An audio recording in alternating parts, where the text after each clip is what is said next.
जय श्री कृष्णा दोस्तों। हर हर महादेव। कैसे हैं आप सब? स्वस्थ और सुरक्षित होंगे।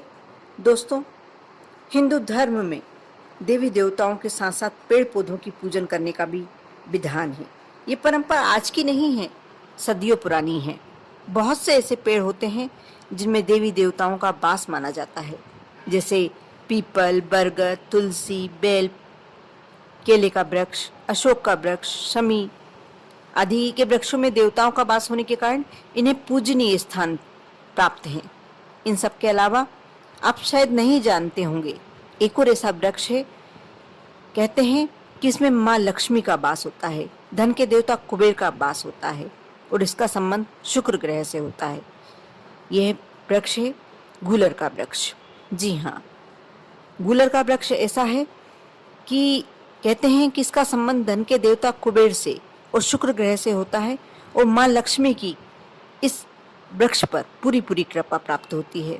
ऐसी मान्यता है, यदि गूलर के पेड़ को नियमित रूप से पूजन किया जाए और जल अर्पित किया जाए तो शुक्र ग्रह की विशेष कृपा प्राप्त होती है। साथ ही ऐसा करने से धन कुबेर का आशीर्वाद भी प्राप्त होता है। इसकी पूजन से व्यक्ति को आर्थिक तंगी से छुटकारा मिलता है। पुराणों में, शास्त्रों में इसका उल्लेख है कि गूलर के फूलों का संबंध धन कुबेर से माना गया है, लेकिन इसको लेकर कई बातें आज भी लोगों में बहुत प्रचलित है। कहा जाता है कि गूलर के फूल को आज तक कोई नहीं देख पाया और ऐसी मान्यता है, ऐसा कहा जाता है कि गूलर के पुष्प रात में खिलते हैं और सीधा स्वर्ग चले जाते हैं। गूलर के फूल जमीन पर कभी भी नहीं गिरते।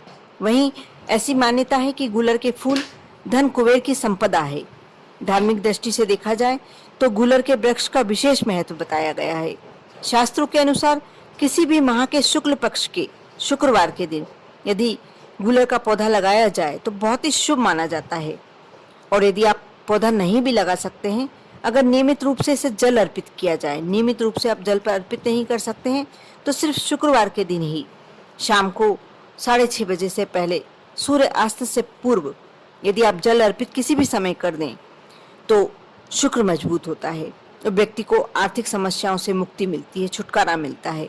साथ ही धन कुबेर की इतनी कृपा बरसती है कि उस व्यक्ति का परिवार इस जन्म में तो कभी गरीबी, दरिद्रता के योग प्राप्त कर ही नहीं सकता।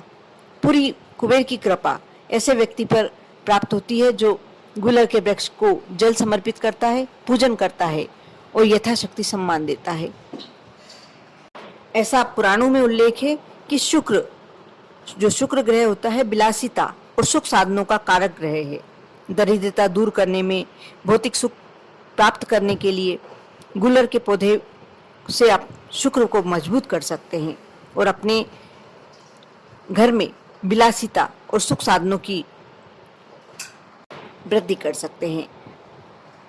ऐसा मान्यता है, ऐसी माना जाता है कि शुक्रवार के दिन यदि अमावस्या पड़े और गूलर के वृक्ष में आप चावल की खीर रखें और वृक्ष को भोग लगाने से भौतिक सुखों की प्राप्ति होती है। लेकिन इस बात का आपको ध्यान रखना होगा कि भोग लगाने के बाद खीर खुद खाएं और अपने पूरे परिवार को आप खिला सकते हैं, किसी दूसरे को नहीं आप इसका भोग दें। स्वयं आपको ग्रहण करना है और आप अपने परिवार के पूरे मेंबरों को इसका भोग दे सकते हैं, इसका प्रसाद दे सकते हैं। यदि किसी व्यक्ति को अपने पसंद की शादी करना है, विवाह करना है, लव मैरिज करना है या घर खरीदना है तो किसी भी माह के शुक्ल पक्ष के शुक्रवार के दिन आप गूलर की जड़ निकाल लें, थोड़ी सी निकाल लें, गूलर के वृक्ष को हानि ना पहुंचे, इस बात का आप अवश्य ध्यान रखें। गूलर की थोड़ी सी जड़ निकाल लें, उसे गंगा जल से शुद्ध कर लें। इसके बाद मन में अपनी मनोकामना कहकर चांदी के ताबीज में इसे धारण करने से कुछ ही दिनों में आपको सकारात्मक परिणाम देखने को मिलते हैं।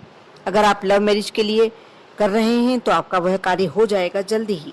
और या यदि आप घर या जमीन खरीदना चाहते हैं और यह उपाय करते हैं, आप करके देखिए, बहुत ही शीघ्र आपके घर या जमीन जो भी आप खरीदना चाहते हैं उसके योग बनने लगेंगे और आप खरीद पाएंगे। बहुत छोटा सा उपाय है, लेकिन आप करते हैं, इसका आपको प्रतिफल तुरंत देखने को मिलता है, अति शीघ्र। इसलिए दोस्तों, यदि आपको लगता है कि आपके आसपास कहीं गूलर का वृक्ष है, आपको पता है, तो आप अवश्य शुक्रवार के दिन गूलर के वृक्ष की जड़ में जल समर्पित करें।